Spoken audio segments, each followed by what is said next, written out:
Good morning. How's CSL Prescott today? I'm so divinely happy to be here. It is good morning to God's good day to be here with you. And that song I started crying. I'm like, oh my God, okay, first of all, there's nothing left to say. You guys did such an amazing job.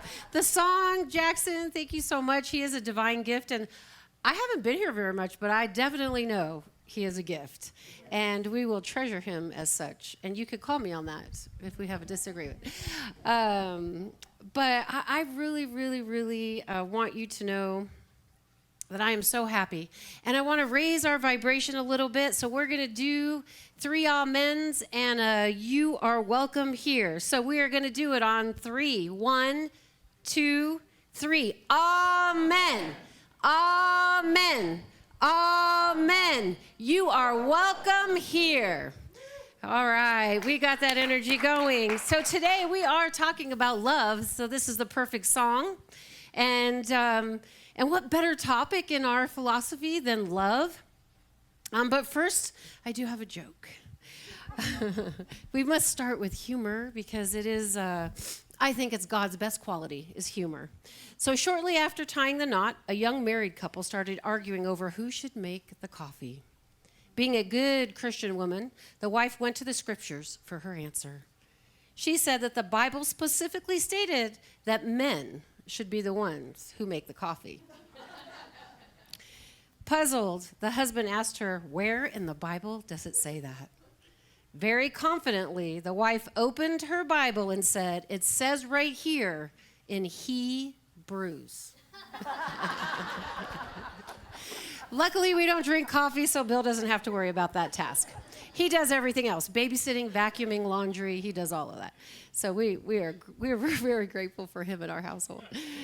All right, so I love you so much. Love yourself is fulfilling the universe's greatest idea. So the topic of love is so interesting to me. I wore my pink, I have my purple hair, I have my little heart on, because I love love. I love looking into the eyes of another person and seeing that true divine essence. I've made it my practice that when I go to a store, that I say, thank you, love. And some people just kind of look at me like I'm a little off. But I love it. And, the teenagers respond to it more than, the ones that are working at fast food or Starbucks. And I love saying it. My teacher used to say that he would go anywhere he went, he would say that. And he said, it's not an ego kind of love. It's a I love you to the love that you are, that is me, that is you. And this is what I love about finding that love within ourselves. We are limited physical beings, separate from everything, in a world with few spiritual ideas, right? So this is the false idea. This isn't love, right? I follow this wonderful being. Her name is Asha Nanaswamy, and she asks that question. I got it a little wrong, so I'm going to correct myself. We are not that. I did try to course correct, but we are not that. She asks, as we look for the love that we are, the question that we can ask is, are we limited physical beings, separate from everything else in the world, with few limited spiritual ideas? Or are we basically here to take care of our ego-driven ideas? No. We can affirm that we are the divine love, the essence, all that is that God is, love, light, beauty, power, that we are all of that.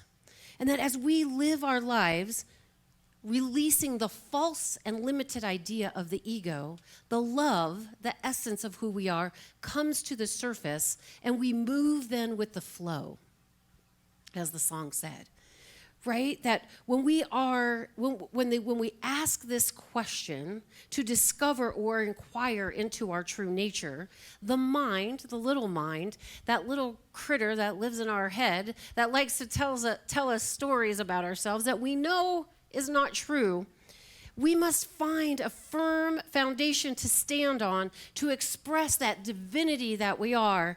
And this, when we inquire into this, when we start to look for the love that we are, we then begin to fall in love with ourselves. And then this presents a magnetic field that draws unto you all that you are. And it can't be wrong because, can we all agree that you're conscious? Can everybody here agree that we are conscious? Yes. Okay, and if we are conscious, then we have beingness. And if we have beingness, we have choice. And the choice to look outside of our limited story. Now, stories are interesting because we do live on a planet where lots of things happen. We've been exposed and experienced to a lot of things in our lives that sometimes are very joyous and sometimes get us down. They get us stuck. But the great news is, if you come up with an idea of something that happened to you 20 years ago, can we all agree you're not experiencing that now? That thing is not happening right now? Maybe the idea of it is running through your mind. And so these things become seated in our consciousness. So in our philosophy, we love to teach you how to express your divine being beyond your limited self, beyond the story in the mind. And that as we grow and deepen in consciousness, who we truly are comes to the surface, and who we used to believe ourselves to be, our limited selves, becomes aligned to the will of your higher self. We have to be like, I read this morning on the way here by Sonia Croquette, that we have to look at our mind, and it's a good idea to look at it as an untrained dog. And she invited us to name our dog. And so she said, how do you name your dog? You look at your personality's tendencies. Do you have a tendency to judge? And we can all be honest that we all have tendencies. We can also be honest that we're looking to overcome them because you're sitting here. And you can't be attracted to a church like this unless you are looking to have that divine knowingness, a direct experience with the beloved. My personal motto these days is, this philosophy takes you from believing to knowing. Knowing you are love. Knowing you are God. Knowing that you express the divine. And the only thing that gets in the way with that is your barking dog. And if you're a cat person, she says if you're a cat person, then maybe you really think yourself a little extra special, but you can name your cat. So on the way up, I was taking this little test to see, how, if I was a sixth sense kind of person and that I was thinking and seeing and believing beyond my five senses, and I scored medium. But I wrote down my personality traits, the ones that I don't particularly like to show off too often, and my dog's name is Mad Max. And on the other side of that, she said you should look at your divine self, your beauty, your joy, your love, your spirit, and name it. And come up with a beautiful name for it. So you have Mad Max and Cosmic Love. These are my two things that I have named. So as I traverse this book, I write it on every page. Who's showing up when you're reading something you don't agree with? Mad Max. Because Mad Max likes to challenge. She needs you to prove it. She doesn't follow willingly. But they have served her great. They have served Tracey great in her traversing this planet and the difficult situations. But what I get to tell Mad Max now is, heal. Whoa, slow down. It's okay because we are surrendering ourself to the higher will, to the will of God.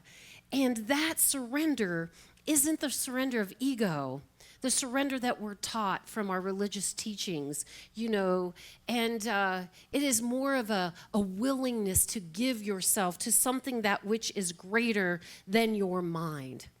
And we have a tendency to make an enemy out of the ego. But, the ego, the barking dog, has served us great. So what we really need to do is to get it in line a little bit, to calm it down, and to use it to our advantage to progress on the path of love.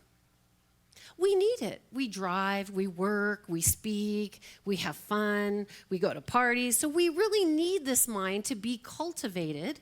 We need it to ask questions. We need it to inquire until the inquiry takes us deep enough into our experience that the sixth sense or the higher intuition reigns supreme.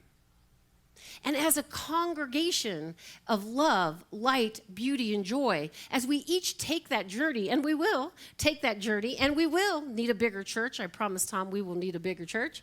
And we will become magnetic in nature. You will become magnetic. The things that we toiled about will no longer be problematic for us. You will go with the flow and you will see that everything you need is attracted to you. And I wanted to be able to stand on this stage and take this role as your senior minister and prove to you that is true. I am stepping away from my job. I am stepping into this October 1st, and I am trusting that all that is needed, I am stepping on faith, and I could not really stand here in all good conscience and tell you to do something that I wasn't willing to do. So I am doing it, and we are going for a ride of our lives. We are going to have some fun, right? We are going to have some fun. But I really want you, my deepest desire is for you to fall in love with yourself, to be your own validation. And in order to do that, we need to be committed to the work.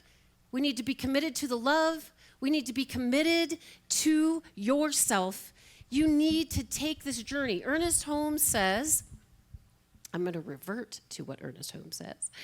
Ernest Holmes says that this transformation will be felt by those around you.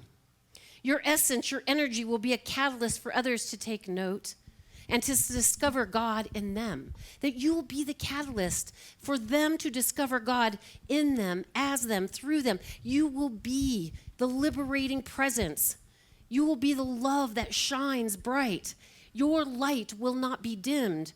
The mind may come and go as your stories have come and go, but the love that you are can never leave. There is no circumstance on this planet that can cut you off from your source. No job, no person, no experience can cut you off from the divine infinite intelligence. Love is your nature.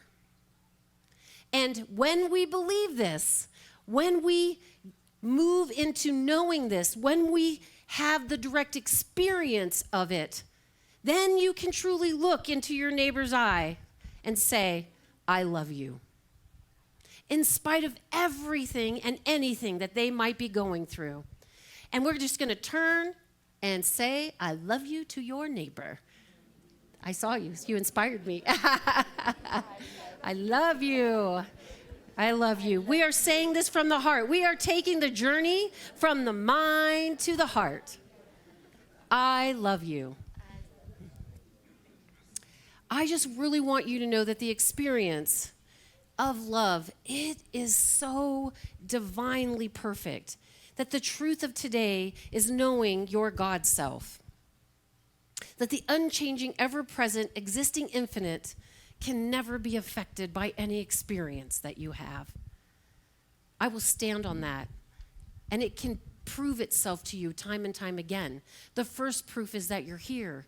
The second proof is that you're conscious. The third proof is that you're breathing. And the fourth is that we have had many teachers like Christ himself on this planet that have traversed these experiences.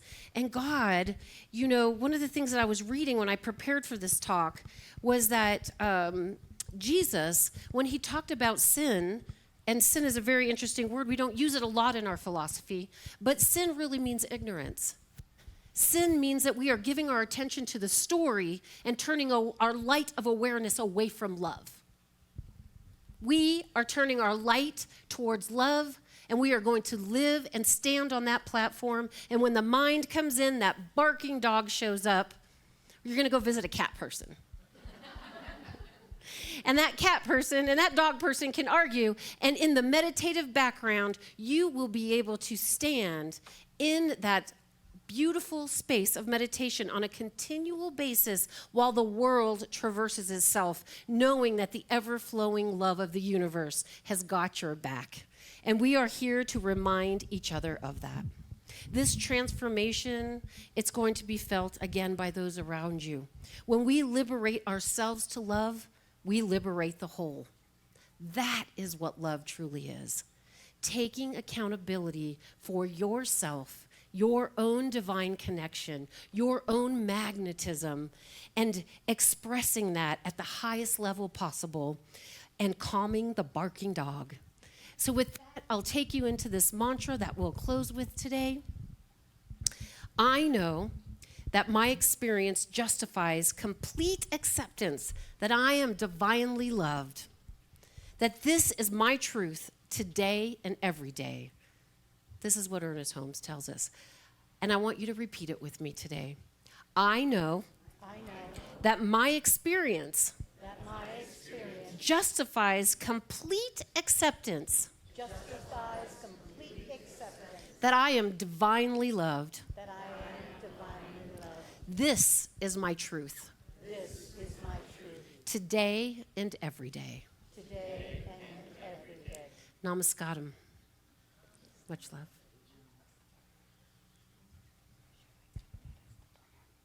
We'll leave it.